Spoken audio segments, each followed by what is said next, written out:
actually learned is that health is a changeable condition. Mhm. So um, people have the concept, they think about autism like it fell from the stars, like it's Mhm. not part of the normal system of being human.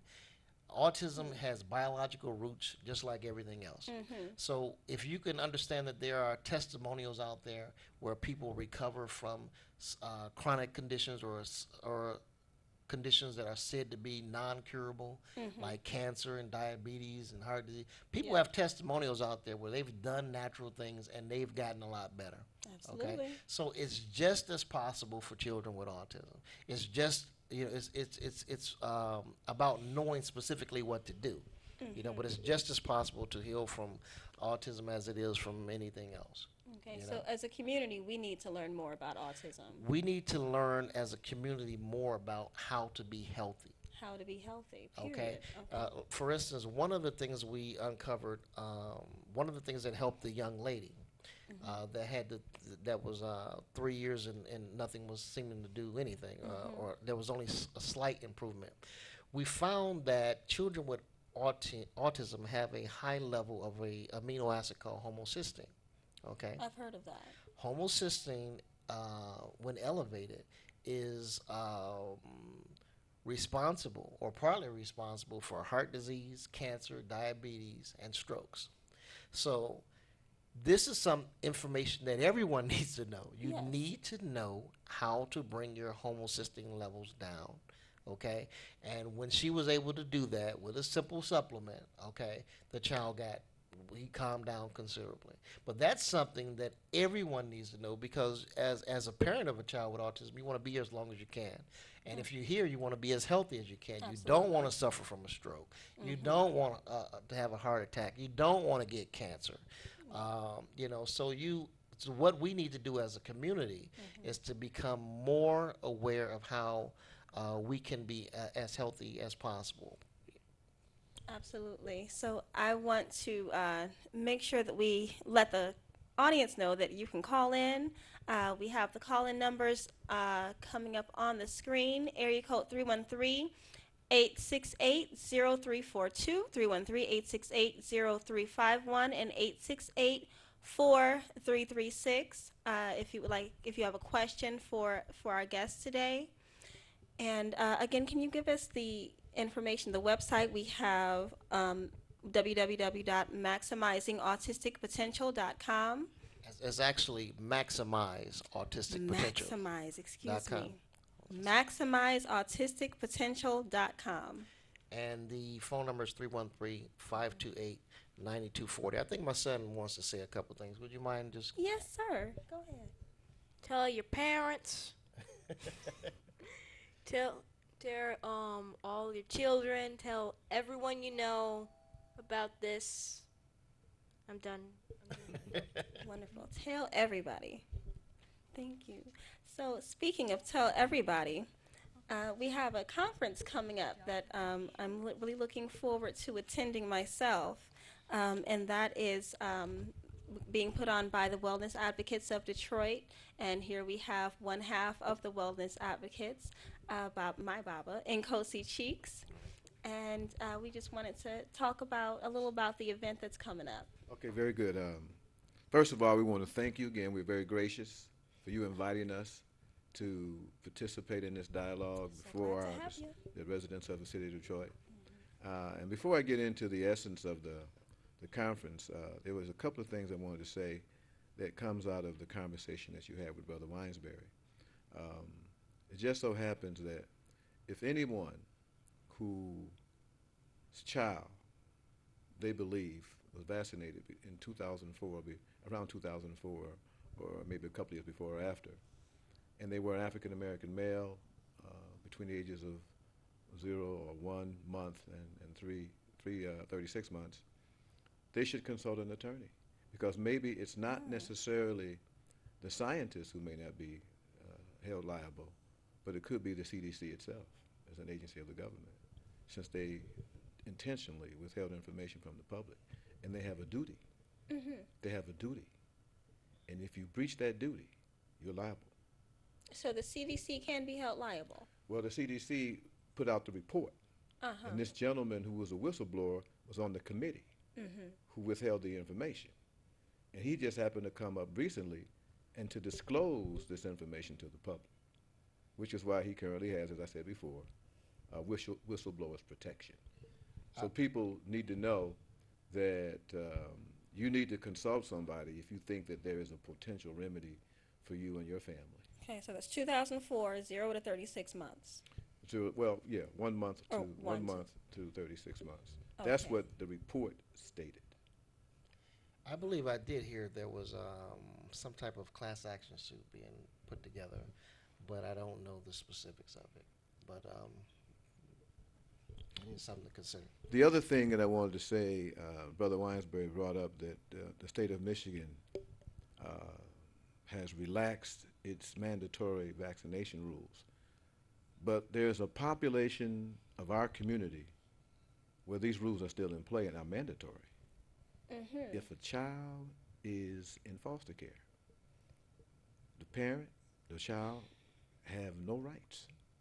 The state says this child must be vaccinated, they must be vaccinated. Say the child is behind in numerous vaccinations. I'm not sure how many they are, 12, 13, whatever they are. Well, the state can mandate that this child take them all at once to catch up. And the agencies reinforce that rule, depending upon the agency that you happen to use for services, for obtaining the shots. However, we do know from experience that some agencies, depending upon the county that you're in, may allow you to spread those vaccinations out over a period of time. Because obviously a small child would be traumatized by that kind of experience. But I think they're also traumatized by numerous shots. And obviously parents' power of being able to intercede and say, I don't want them, has been alleviated. Right. Because this And- person is a state ward. And obviously, that's going to be more than the recommended pace for the shots. Absolutely. They're spread out the way that they are for a reason. You know, I don't know how much difference it makes, but Well, usually what you have is you have a child who's in the system. For some reason, the parents are not fit, as the court has decided, and the child is placed in foster care with a foster care family. What happens is records, documentation gets lost. And so once people start discovering where records are on an individual child's record is, they discover this child has missed these vaccinations. And then the court comes in, along with the state itself, well, this child needs to have their shots as soon as possible. So what you have is an agent, an individual who has a job, like so many people, they have to enforce that. right, whether they don't know what's medically right for the child. No, it's not They're their, just doing it's what's not their enforceable. position, it's not their position to evaluate, nor do they research.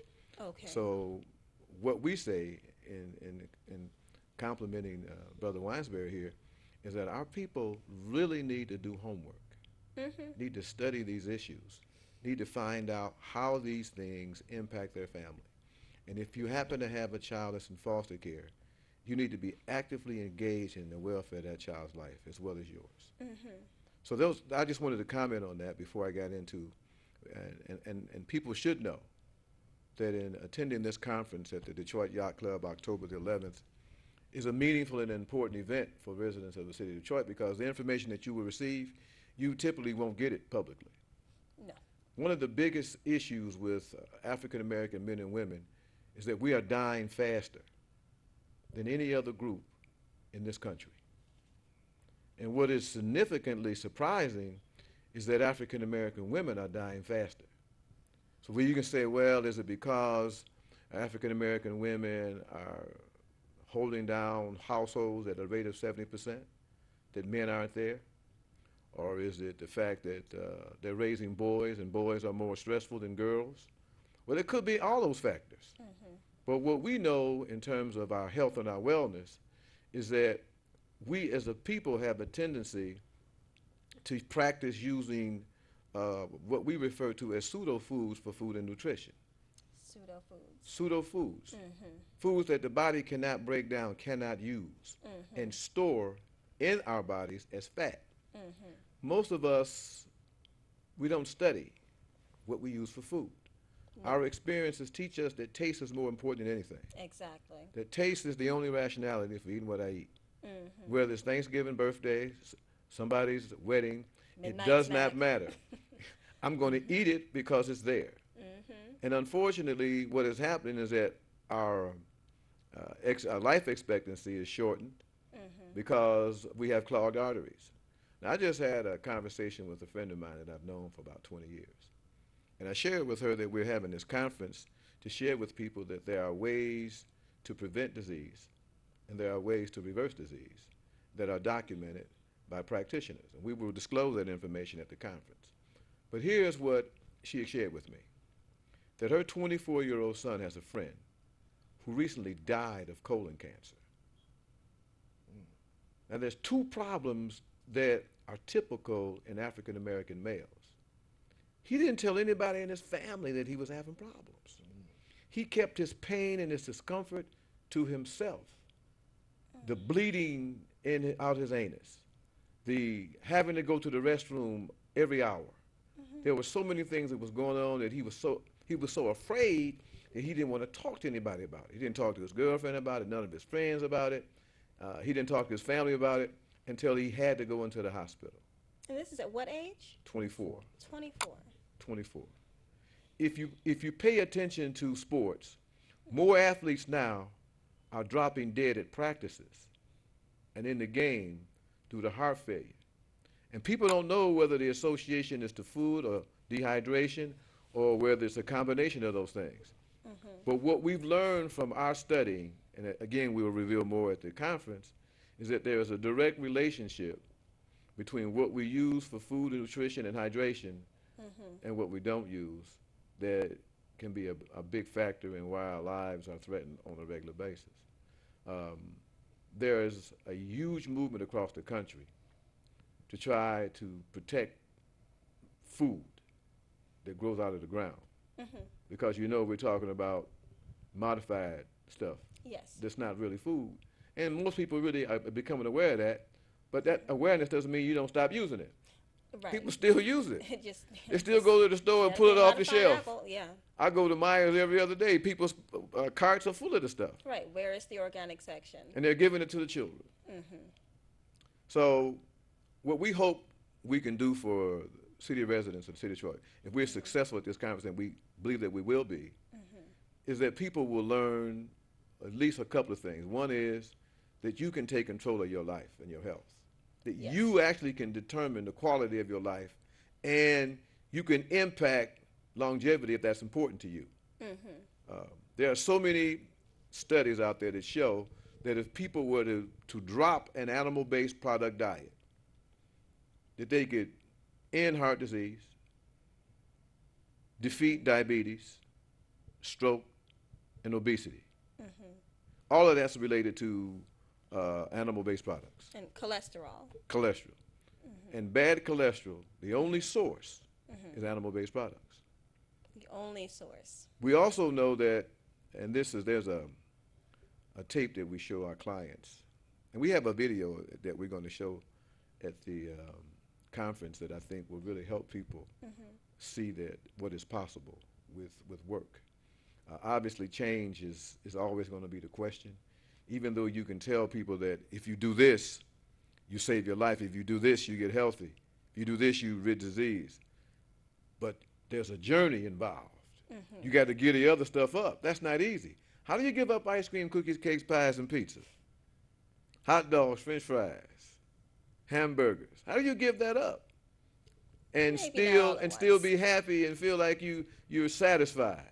So you're talking about a change process where you're actually changing by using grains, fruits, vegetables, and beans, perhaps.